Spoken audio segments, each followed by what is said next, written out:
పొంగులేటి హైదరాబాద్ బాధితుల కోసం కొత్తపేటలోని గణేష్ నగర్లో మల్కాజ్గిరి ఎంపీ ఈటెల రాజేందర్ ధర్నా చేపట్టారు. దాదాపుగా 2 గంటలకు పైగా కాలనీ చౌరస్తాలో ఎంపీ బైఠాయించారు. సీఎం అనుకో న్యాయం పేదలకో న్యాయమా అంటూ ఈటెల ప్రశ్నించారు. హైడ్రా గో బ్యాక్ అంటూ కాలనీ వాసులు బీజేపీ కార్యకర్తలు నినాదాలు చేపట్టారు.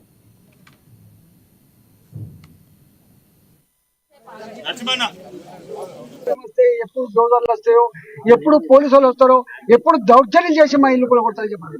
ఇదంతా చెరువులలో ఉన్న కథ మాత్రమే అనుకున్నాం. కానీ ఇలా మూసీ నది ప్రక్షాళన అని చెప్పి పెట్టాడు. సంతోషం. మేమేం నీ మూసిని గంగా నదిలోకి చేస్తాడే మాకేం బాధ లేదు.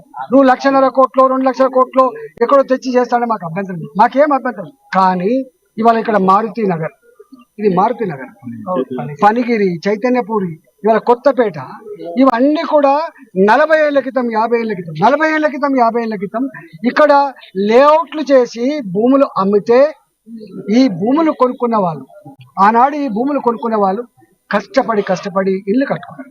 ఇవాళకి కూడా 25 ఏళ్ళు 30 ఏళ్ళు వాళ్ళకి ఇన్స్టాల్మెంట్స్ ఉంటే ఇవాళకి కూడా ఇవాళ ఇన్స్టాల్మెంట్స్ కట్టుకుంటా ఉన్నారు.